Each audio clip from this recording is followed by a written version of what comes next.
Hello and welcome back to It's New. Got the whole crew here. A lot of stuff going on this past couple of days. We had Thanksgiving, so Morty looks stuffed. Wow. That was coming in hot there, Barry. I don't know. I'm just going with the flow. I have no idea where that came from. So, any events, Morty, on that news, what are you talking about? I lost my train of thought. Site links are gone, and Google Business Profile now has age limits. Awesome. Greg? All you ad fans rejoice as there's a new way to see more sponsored listings, and is a new change going to influence the way and the shopping habits of us all forever. Nice. And Crystal? Are you feeling engaged yet? And I'll be talking about Google's algorithm, the core update still running, Google talking about prior notice about penalties, and a little birthday celebration. Yada, yada, yada.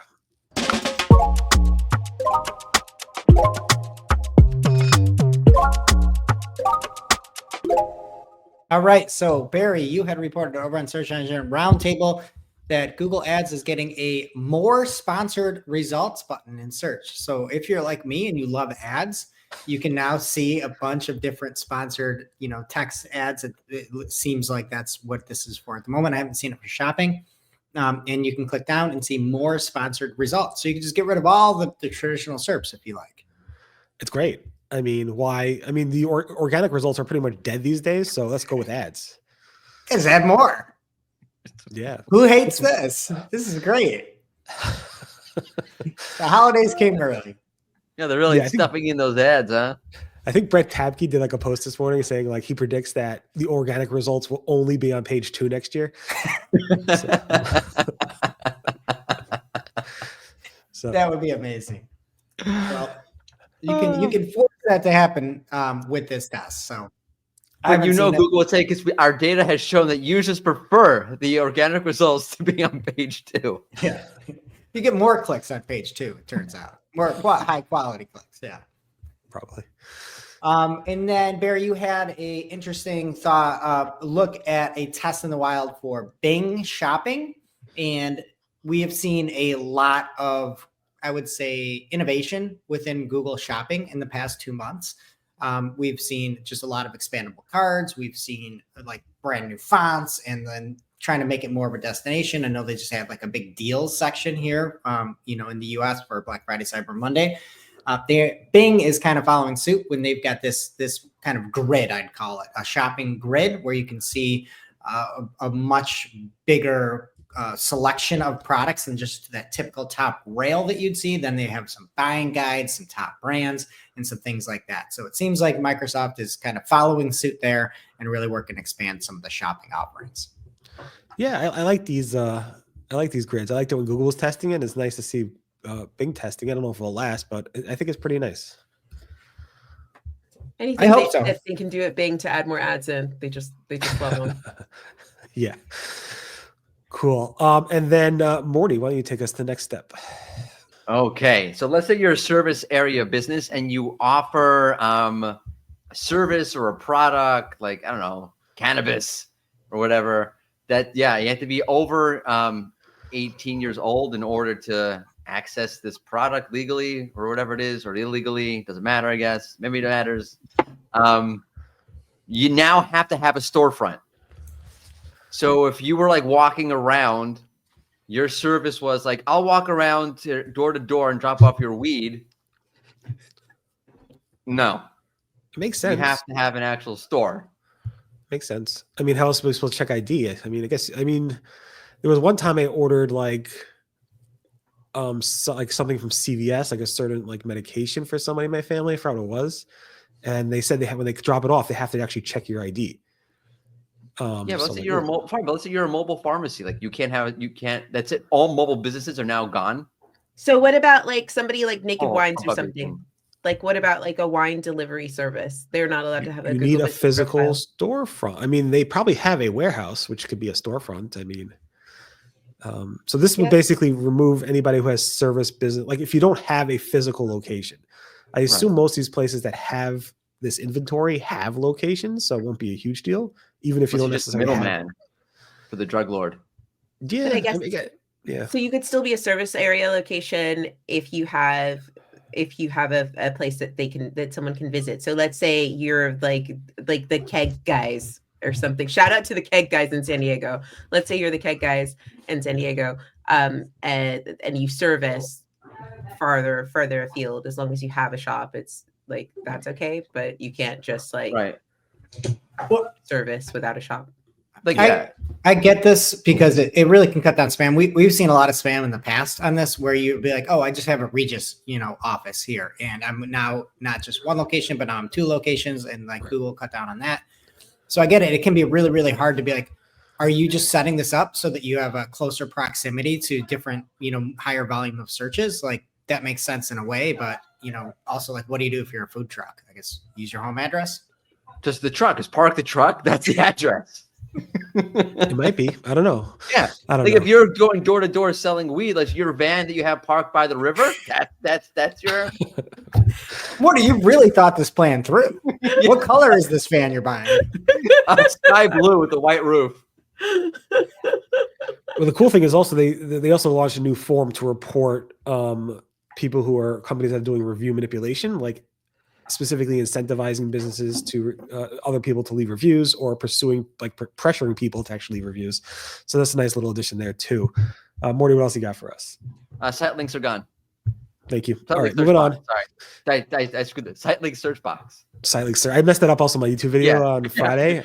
Is that what I meant? Yeah. So the little search box, you type in so you can find stuff on the website from the SERP. Barely showed up ever to begin with. Gone. All right. And Crystal, what do you got for us? So we have some more data on Chrome site engagement metrics. So Google Chrome has a way for you to see, you as in anyone who has a Chrome account, to see their personal browser usage across sites that they visit. It shows you the origin URL, the base score, bonus score, and a total score. I checked mine. I couldn't see anything under bonus score, so I'm not sure entirely what the bonus score means. But Google has said that Site Engagement Service provides information about how users engage with the site. The primary signal is the amount of time that the user spends on the site, but various other signals may be incorporated, as for instance, whether a site was added to a home screen. And this is something that people have been interested in. Glenn Gabe was saying that it would be interesting to be able to see this across a bulk of users.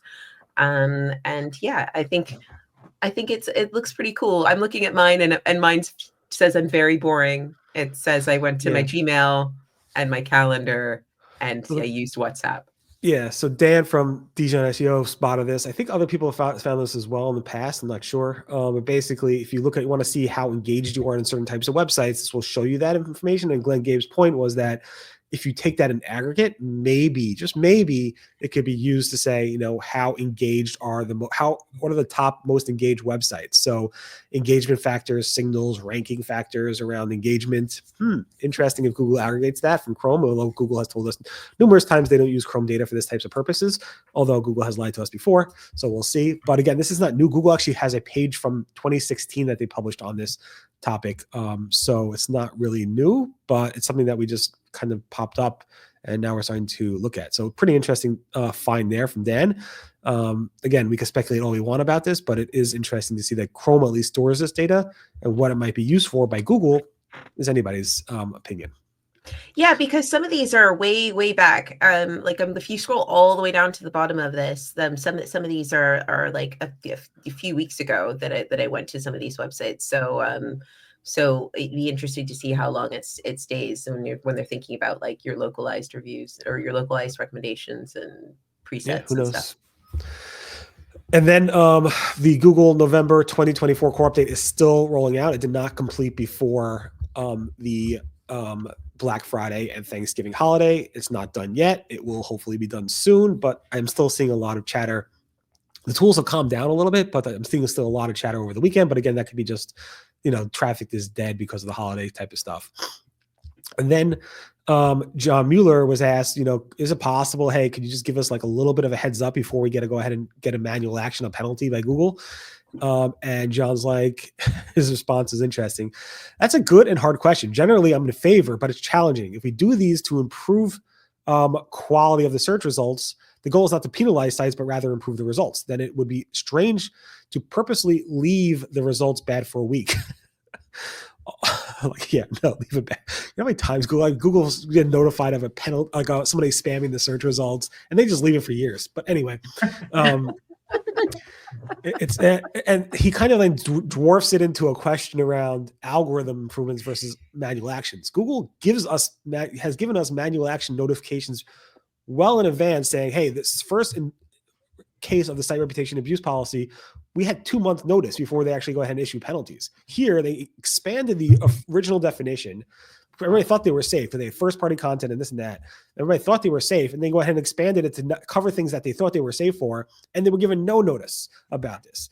So that was a question. I don't think John really answered that fully, but again, he's in a hard place, and he does his best, I guess, with that. And then finally, just celebrating the 21 years of covering. I'm writing about search at the Search Engine Roundtable, a long time. Passionately. Since he was 14 years old, people. Little Barry Schwartz. I think it was doing 22. this stuff. Oh, but you started your web stuff at 14, which I think is I started crazy. Rusty Brick when I was 14.